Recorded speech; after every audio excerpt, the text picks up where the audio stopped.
বাংলাদেশের সকল বাউল ভোগের সাধু সন্ন্যাসীর সকল তরিকতপন্থী মানুষদেরকে আহ্বান করতে চাই, আপনারা যতদিন না পর্যন্ত রাজনৈতিকভাবে সংগঠিত না হচ্ছেন ততদিন আপনাদের এই রকম ঘটনা থেকে পরিত্রাণের উপায় নাই। আপনারা যদি মনে করেন আওয়ামী লীগ, বিএনপি, জাতীয় পার্টি, জামাত বা এনসিপির মতো রাজনৈতিক দল তাদের উদ্দেশ্য থাকে রাষ্ট্র ক্ষমতা দখল করার, রাষ্ট্রীয় সম্পদ লুটপাট করার, তারা বাংলাদেশের ভাবুকদের, বাংলাদেশের তরিকতপন্থীদের স্বার্থ সংরক্ষণ করবে এবং বাংলাদেশের তরিকতপন্থীদের যে নিজস্ব রাজনীতি সেই রাজনীতিকে সাপোর্ট করবে, এটা মনে করার কোনো কারণ নেই। তাই এই সমাবেশ থেকে আমি আহ্বান জানাই বাংলাদেশের সকল তরিকতপন্থী মানুষদের বিবৃতি দেওয়ার বাইরে কার্যকর কোনো উদ্যোগ নেয় নাই, যে কারণে মাজারে একের পর এক হামলা হয়েছে এবং আবুল শখের ঘটনাটা এই মাজারে হামলার ঘটনার সাথে যুক্ত। একই সাথে আপনারা জানেন সামনে নির্বাচন আসতেছে, নির্বাচন কেন্দ্র করে সারা বাংলাদেশে একটা অস্থিতিশীল পরিস্থিতি তৈরি করা, একটা জাতীয় সংকট তৈরি করা, একটা সংঘাত তৈরি করা, এই বিষয়গুলো এটার পেছনে কাজ করতেছে। কারণ এখানে আবুল শখের যে এলাকায় যে জায়গায় গিয়ে কাজ করছেন উনি একটা, আমি বলবো যে উনি একটা পলিটিক্যাল পার্টি নিয়ে কোন পালায় অভিনয় করবে, এটা কিন্তু অভিনয়, এটা কিন্তু রিয়েল। এই যে পালাকাররা কিন্তু এই একজন জিনের ভূমিকায় আরেকজন বরমের ভূমিকা অভিনয় করছে, যেটা আমরা সিনেমায় বা নাটকে বা অন্য পারফরমেন্সে দেখি। এটাও আমাদের এখানে লোকাল একটা আর্টের পারফরমেন্স। তো সেইখানে আবুল সরকার জিনের পালায় অভিনয় করছে। আবুল সরকার জিনের পালা মানে কি, জিন বানিয়েছে উনি এমন একটা রুল নিবে যে জিন বানিয়েছে লোভী, তারপরে আমাদের যত খারাপ গুণ আছে যেটা আমরা শয়তানি গুণ বলি বা নেগেটিভ গুণ বলি, জীবের ভূমিকাটা অনেকটা এরকম যে সে ওই জায়গা থেকে আর্গুমেন্ট করবে, ওই জায়গা থেকে প্রশ্ন তুলবে এবং পরম যিনি আল্লাহর ভূমিকা, আল্লাহর প্রতিনিধি হিসাবে ওইখানে আর্গুমেন্ট করতেছিল, তার পাল্টা হিসাবে শয়তানের প্রশ্নের উত্তরে পরম সেই উত্তরগুলি দিবে।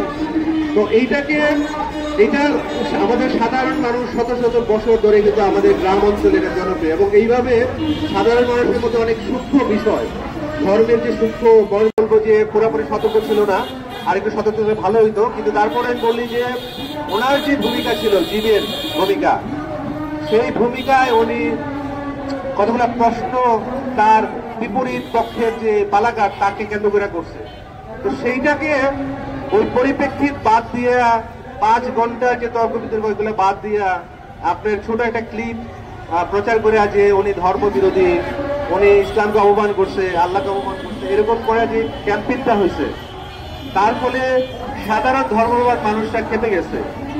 তো এইটা যারা করছে এটা খুবই সচেতন ভাবে ষড়যন্ত্রমূলক ভাবে করছে আমাদের ধর্ম। এবং আপনারা জানেন গণঅভ্যুত্থানের পরে সারা বাংলাদেশে মাজারগুলিতে হামলা হচ্ছে। আমরা মাজারে হামলার বিরুদ্ধে সর্বপ্রথম রাস্তায় প্রতিবাদ মিছিল করেছি, আমরা সমাবেশ করেছি, আমরা সরকারকে রিকোয়েস্ট করছি যে মাজার বিবৃতি দেওয়ার বাইরে কার্যকর কোনো উদ্যোগ নেয় নাই, যে কারণে মাজারে একের পর এক হামলা হয়েছে এবং আবুল শখের ঘটনাটা এই মাজারে হামলার ঘটনার সাথে যুক্ত। একই সাথে আপনারা জানেন সামনে নির্বাচন আসতেছে, নির্বাচন কেন্দ্র করে সারা বাংলাদেশে একটা অস্থিতিশীল পরিস্থিতি তৈরি করা, একটা জাতীয় সংকট তৈরি করা, একটা সংঘাত তৈরি করা, এই বিষয়গুলো এটার পেছনে কাজ করতেছে।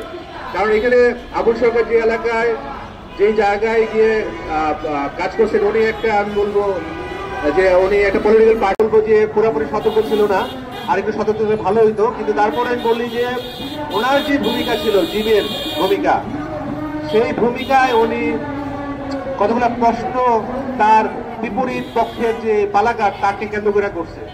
তো সেইটাকে ওই পরিপ্রেক্ষিত বাদ দিয়ে 5 ঘন্টার যে তর্ক বিতর্ক ওইগুলো বাদ দিয়া আপনার ছোট একটা ক্লিপ প্রচার করে যে উনি ধর্ম বিরোধী, উনি ইসলামকে অপমান করছে, আল্লাহকে অপমান করছে, এরকম করে যে ক্যাম্পেইনটা হয়েছে, তার ফলে সাধারণ ধর্মবাদ মানুষরা খেপে গেছে।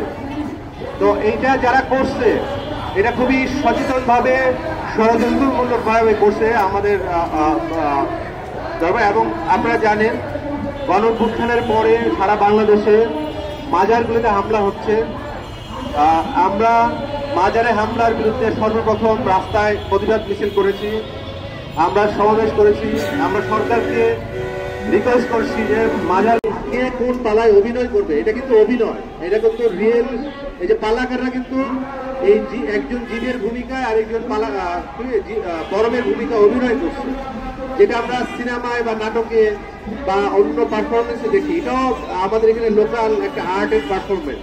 তো সেইখানে আবুল সরকার জীবের পালায় অভিনয় করছে। তা আবুল সরকার জীবের পালা মানে কি? জীব মানিয়েছে, উনি এমন একটা রুল নিবে যে জীব মানিয়েছে লোভী, তারপরে আমাদের যত খারাপ গুণ আছে, যেটা আমরা শয়তানি গুণ বলি বা নেগেটিভ গুণ বলি, জীবের ভূমিকাটা অনেকটা এরকম যে সে ওই জায়গা থেকে আর্গুমেন্ট করবে, ওই জায়গা থেকে প্রশ্ন তুলবে, এবং পরম যিনি আল্লাহর ভূমিকা, আল্লাহর প্রতিনিধি হিসাবে ওইখানে আর্গুমেন্ট করতেছিল, তার পাল্টা হিসাবে শয়তানের প্রশ্নের উত্তরে পরম সেই উত্তরগুলি দিবে।